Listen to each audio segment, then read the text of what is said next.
Welcome back. So, let us quickly recap what we did in the last lecture. In the last lecture, I introduced the concept of immunization.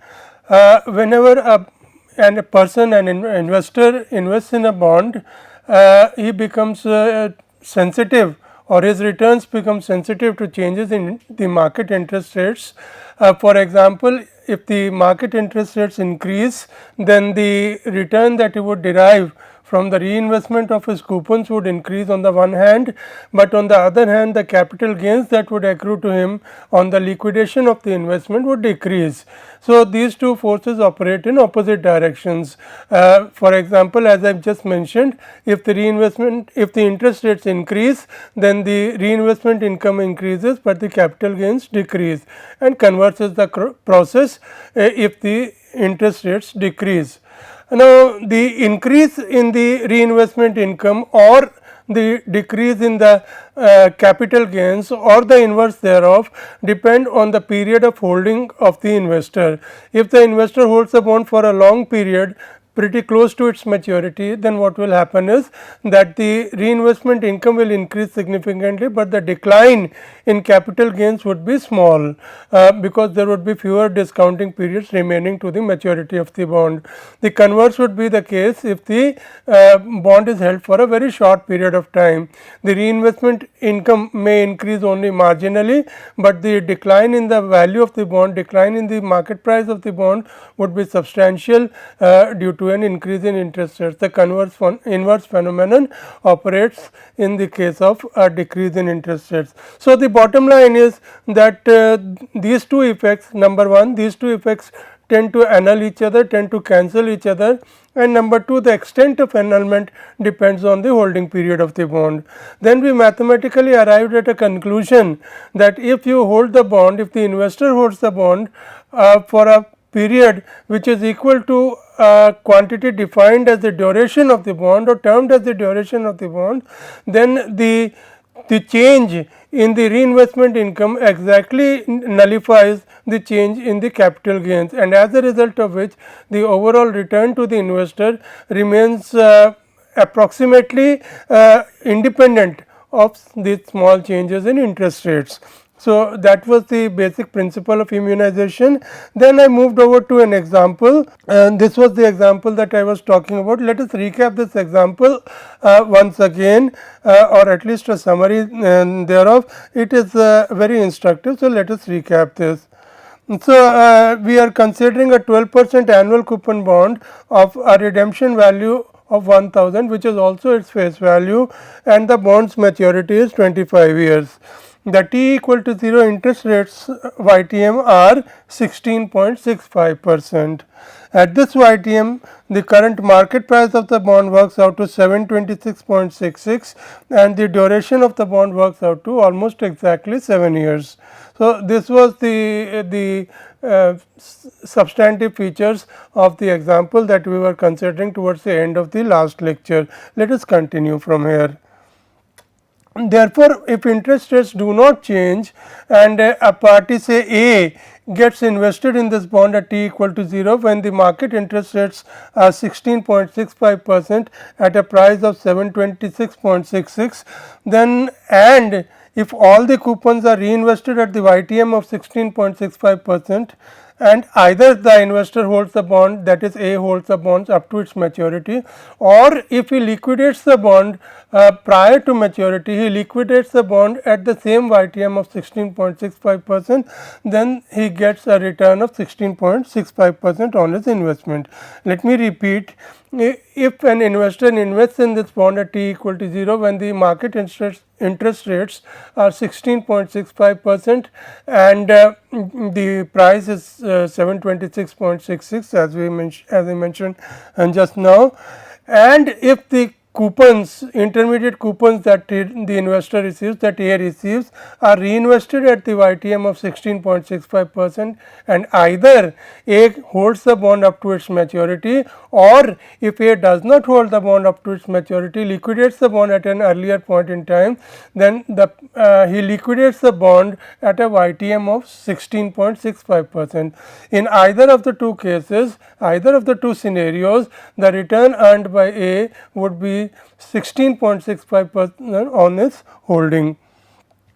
So, irrespective of the holding period, provided that he liquidates the bond at a YTM of 16.65% and reinvests the coupon at 16.65%, the return he will earn is 16.65%. This is provided the interest rates do not change, that is he is reinvesting at the rate at which he entered the investment, and he is also liquidating the bond at the same rate. So, the rates in other words, the interest rates do not change, and then he gets a yield equal to that YTM at which he entered the investment. What happens if the interest rate changes? That is what is more important from our perspective. So, let us look at this very carefully. Suppose the interest rate changes to 17% on day 1. He took the investment, A took up the investment at t equal to 0, and immediately on the next day the interest rate changed from 16.65% which was the rate at t equal to 0 to 17% which is the rate at t equal to 1. Then the price of the bond will be disturbed, the equilibrium will be disturbed, and the price of the bond will change from 7 to 6.96, which is the t equal to 1 day price at a YTM of 16.65% to the price of 712, which is the t equal to 1 day price at the rate of 17%. In other words, because the interest rates have increased, the market price of the bond will decrease to enable the YTM to increase from 16.65% to 17%. Therefore, if B buys the bond at t equal to 1 day, after the YTM has shifted, after the market interest rates have shifted from 16.65% to 17%, then he will get a return, B will now get a return of 17%, please note, not 16.65%. B will get a return of 17% provided he reinvests his coupon at 17% and he liquidates the bond at a YTM of 17%. So, if both these conditions are satisfied, or of course, he holds the bond to maturity and he reinvests the coupon at 17%, he will get a return of 17%. Now, if therefore, now look at the situation of A. Suppose B has bought the bond from A. Now, let me repeat, A had bought the bond from the at t equal to 0 when the market interest rates was 16.65% at 726.66, and now B has bought the bond from A when the market interest rates have changed to 17% from 16.65%, then the return 1 day return earned by A is a negative 2.02%, 712 which is the selling price minus 726.66 which was the price at which he bought divided by 726.66, that comes to minus 2.02%. This is the 1 day return, please note, and look at how negative it is or how substantially negative it is. But then what is the reason for this? The reason for this is that A has held the bond only for 1 day. Had he held the bond for 7 years, probably he would not have faced this kind of a catastrophe. The return that he would have earned would not have declined so much. It would have been pretty close to 16.65%. Let us investigate that further. I repeat, this substantive fall in return, the substantial negative return that he is getting is arising because the holding period of A is only 1 day, and therefore, the influence or the effect of the increase in interest rates which manifest themselves due to as a decline in price and substantive decline in price, because there is a long way to go to the maturity of the bond. It is 24 years and 364 days to the maturity of the bond. Therefore, the impact of this change in interest rates on the capital gain aspect is massive. The impact on reinvestment income is insignificant because the change is occurring on the very next day of his investment. So, he would not have reinvested any coupons, or he would not have benefited benefited from the increase in interest rates, and as a result of it the disparity between the increase in reinvestment income, which is negligible, and the fall in the market price of the bond, which is massive, substantial, due to the long remaining life of the bond of 24 years and 364 days. Therefore, they do not annul each other to any significant extent, and the return that A earns is a hugely negative return. If A had held the bond for 7 years, then his cash flows after interest rate changed to 17%. Now, this is another interesting point. If A had held the bond for 7 years, his cash flows after interest rates has changed to 17% would have been 2135.92, which is slightly different from the figure when the market interest rates were 16.65%, which was about 2135.660.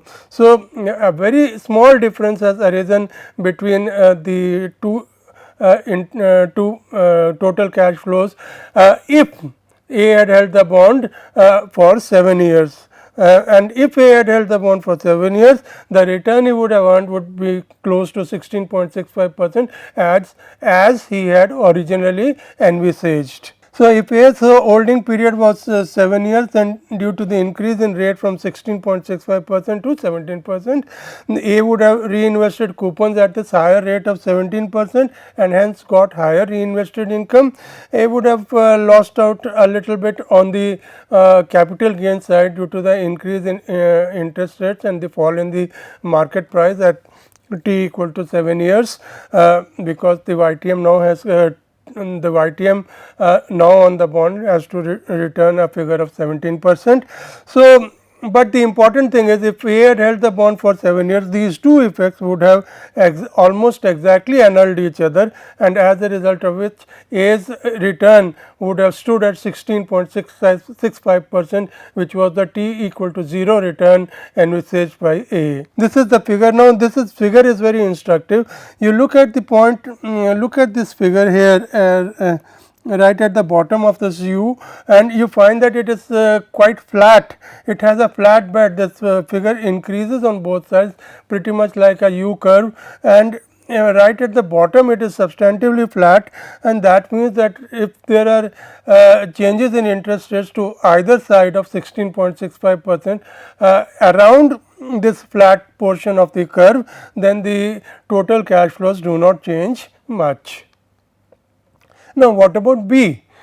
B is the party who had bought the bond from A at the end of one day when the interest rates have changed from 16.65% to 17%.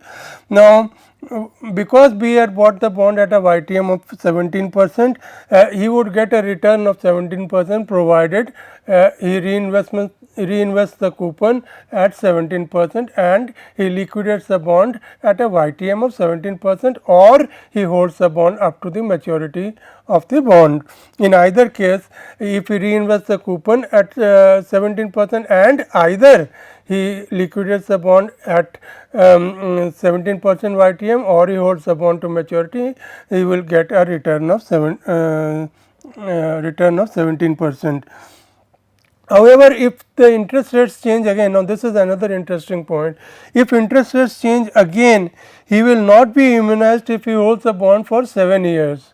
Why is that? That is because the duration is y dependent. The duration depends on the interest rate at which the duration is calculated, and therefore, if we work out the revised duration at a rate of 17%, the revised duration works out to 6.90 years.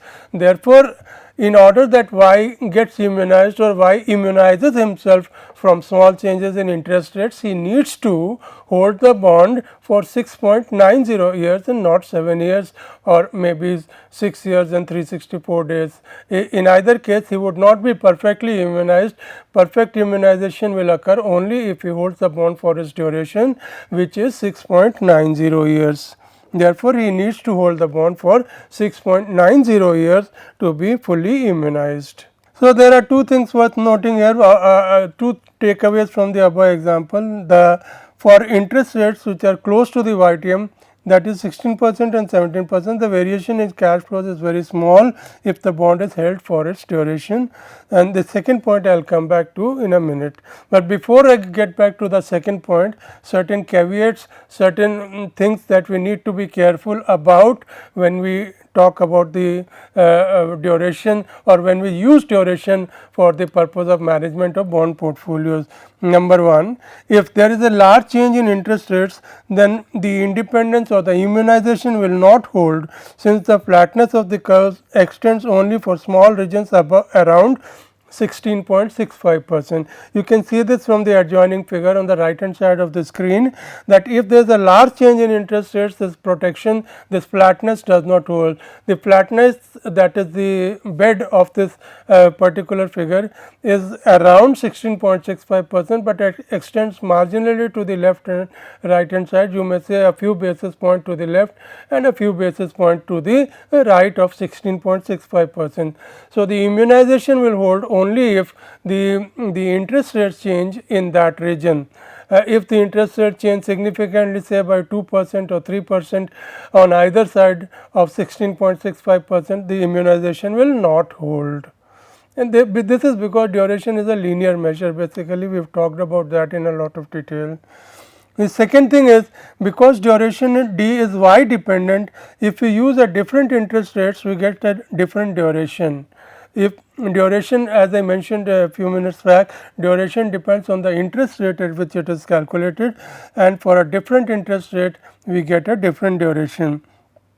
Therefore, if we use a different interest rates for calculating the total cash flows, this statement is to be very carefully understood.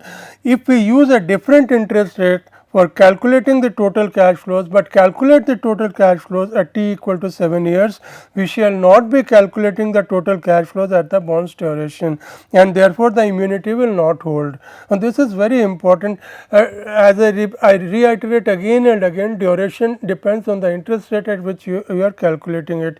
So, if you are using a different interest rates and calculating duration corresponding to 16.65%, you are not calculating the total cash flows at the correct duration, because the duration of 7 years is only when the interest rate is 16.65%.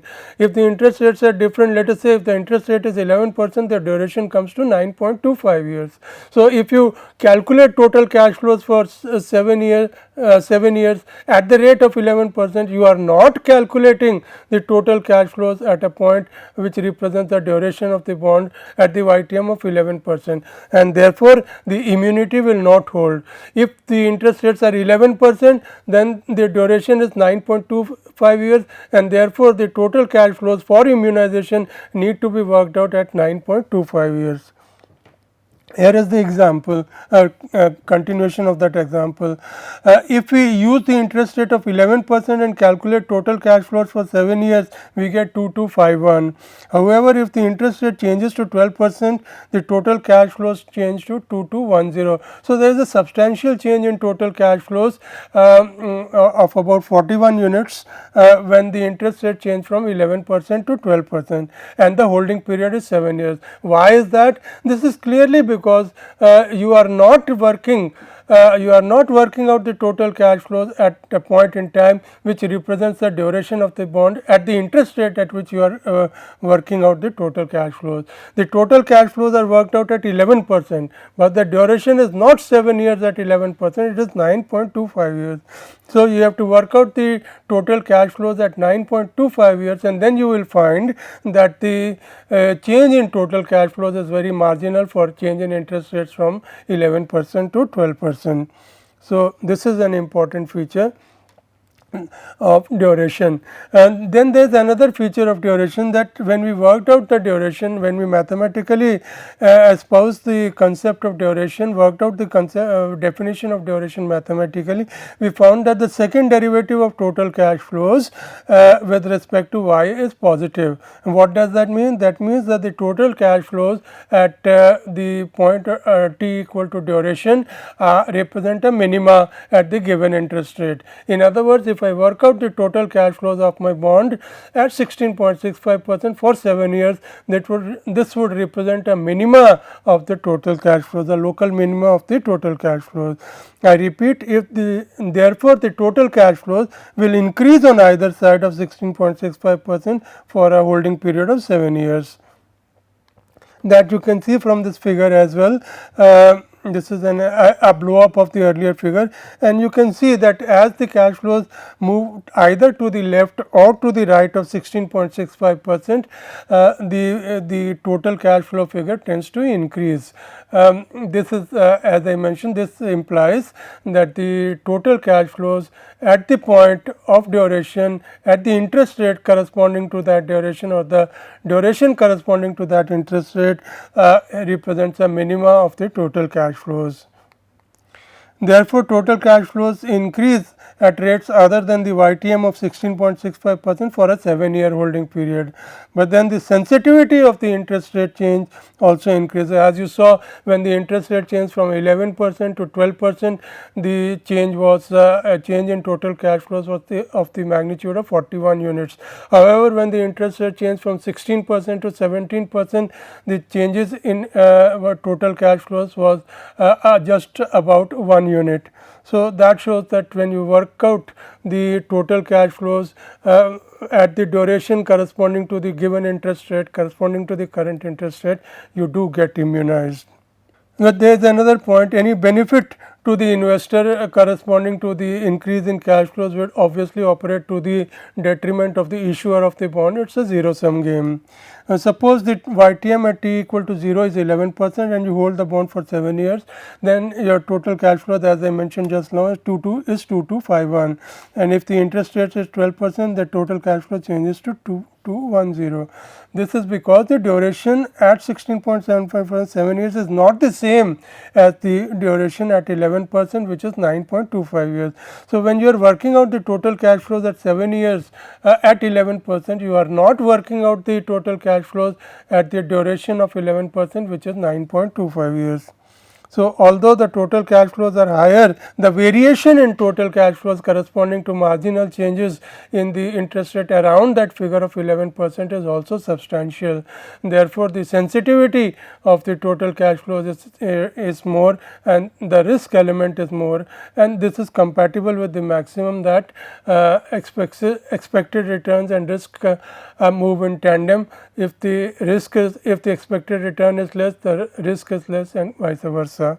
Now, duration is a very valuable tool of asset liability management, and it is practiced by most of the institutions, the financial institutions and banks, in respect of their asset and liability portfolios.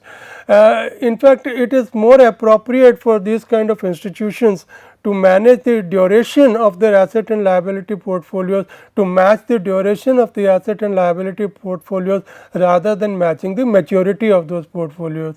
Because by matching the duration of the assets and liabilities, what happens is, if there is a sudden unanticipated change in interest rate, market interest rates, then the assets and liabilities would increase by the same percentage, and as a result of it, the overall damage to possible detriment, possible damage to the institution may be nullified to a large extent.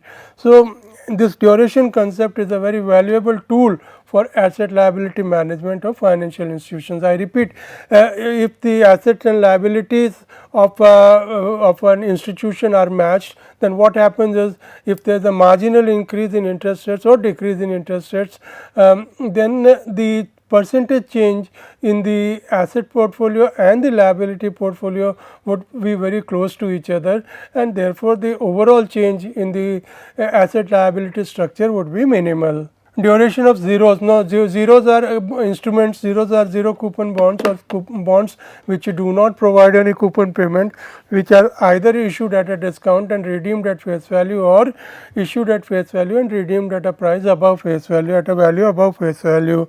In either case, the important thing is that they do not have any intermediate payments, they do not envisage any intermediate cash flows, and because they do not envisage any intermediate cash flows, one one can straight away infer that the duration of such zeros is equal to the maturity of the zeros, and therefore, longer term zeros are more sensitive to interest rate changes compared to short term zeros. And this makes intuitive sense as well, because a change in yield of a long term bond affects the cash flows over a large number of discounting periods. Now, some important properties of duration. The duration of a perpetuity is independent of the coupon rate, and this is a very interesting result. The derivation of this result is given in this presentation, and it shows that it can be mathematically established that the Macaulay's duration of perpetuity is given by 1 plus y divided by y, where y is the discount rate, y is the YTM, and therefore, the duration is independent of the coupon rate. The second, Macaulay's duration of a 0 equals its maturity. I have just mentioned that point. Bonds of higher modified duration have higher price sensitivity. We will come back to it. So, duration and coupon rates. Now, the duration of all types of bonds for practically realizable values, par, premium and discount bonds decrease with the increase in coupon rate. So, other things being kept constant, if there is an increase in coupon rate, then the duration of the bond decreases irrespective of whether it is a par, premium or a discount bond. This is because as the coupon rate increases, a greater fraction, greater proportion of the cash flows are realized by the investor earlier. I repeat, because the coupon rate increases, a greater fraction of the total cash flows is realized by the investor at an earlier date, and therefore, the duration decreases with coupon rate. With increase in coupon rate, it is inversely related to the coupon rate. Higher the coupon rate, lesser is the duration, and this is illustrated by this example, where we consider a 5-year 1000 face value bond with a YTM of 20%. The YTM of the bond is 20%. It is a 5-year bond with a face value of 1000. Now, the coupon rate is given in the first column 5%, 10%, 15%, 20%, 25% and 30%. And let us look at the Macaulay's duration. The Macaulay's duration for a coupon of 5% is 4.36 years. For a 10% coupon, it is 3.99 years, and it gradually goes on decreasing, as you can see from the second last column of this table, and we end up with a Macaulay's duration of 3.37 years, corresponding to a coupon rate of 30%. So, as the coupon rate has increased from 5% to 30%, the duration has decreased from 4.36 years to 3.37 years. Duration and maturity. Now, here we encounter certain interesting things. Duration of par bonds and premium bond increase with maturity. Longer the life of the bond, longer the maturity of the bond, larger is the duration, but that is not the case in the case of discount bonds. In the case of discount bonds, what happens is that up to a certain critical value of the maturity, the duration of the bond will increase, and then it will start decreasing until it reaches the limiting value of the perpetuity. So, let us look at this by an example. Now, here we consider a 1000 face value bond with a coupon rate of 15%. The coupon rate is 15% and the YTM is 25%. So, clearly, since the coupon rate is greater than the the coupon rate is less than the YTM, coupon rate is 15%, YTM is 25%, and we find that it is a discount bond, it is quoted at a discount, and let us see how the duration changes with the maturity. If the maturity of the bond is 3 years, the DMAC figure, the Macaulay's duration is 2.5 years, and duration a maturity of 5 years gives a duration of 3.66 years, and then up to 20 years it gives a duration of 5.06 years, and then the duration starts decreasing, and at 25 years the duration is 5.03 years, and at 50 years the duration comes to be approximately exactly 5 years. So, what we find here is that the duration initially increases with maturity. It reaches a certain critical value at which the duration is maximum, and then the duration starts declining until it reaches the duration of a perpetuity. So, this is an alternative definition of duration. I will not spend time on this. This derivation is very straightforward, and it gives the duration as the ratio of the logarithmic price change of the given bond to the logarithmic price change of a single period bond of the face value of 1 unit. So, that is what the figure in this box represents. The derivation is straightforward, I will not spend time on it. Then we come to duration with continuous compounding. Again, this is a straightforward exercise in algebra. So, again let us skip the details of this working, and obviously it is a part of the presentation, and those who are mathematically inclined can work out this duration formula quite easily. And the important thing is, very often in mathematical finance, very often we use the concept of continuous compounding. In fact, the Black-Scholes formula for option valuation also uses continuous compounding. So, it is useful to have an idea of the measure of duration, of the formula for duration, of the expression for duration using continuous compounding. So, that is the utility of this, but the working is straightforward. Let us move on. This is the duration for a level coupon bond. Again, the working is quite straightforward. I leave it as an exercise for the students, for the mathematically inclined student, and again this is not there is not much to explain here. Simple algebra and elementary high school calculus that is being used for this formula. Duration of a perpetuity I have alluded to earlier. This is another exercise in algebra, and the summation of infinite geometric series, and again I leave it as an exercise for the mathematically inclined students. Now, we talk about price sensitivity and maturity.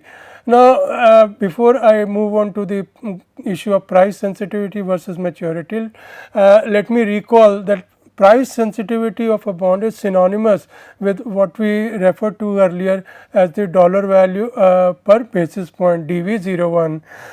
The mathematical definition is same, it is the negative of the change in price per unit change in the YTM of the bond, it is minus dP by dy.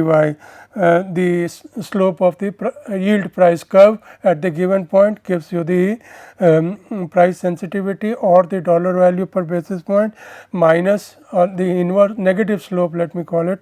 The minus sign is there, as I mentioned, by convention, by choice, so that we return a positive figure, because the price of the bond and the YTM are invariably inversely related. So, the dV01 figure would otherwise always be negative.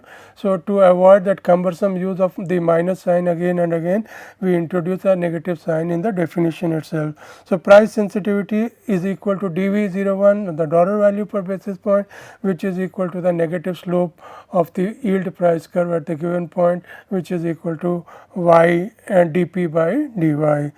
So, from here we will continue after the break. Thank you.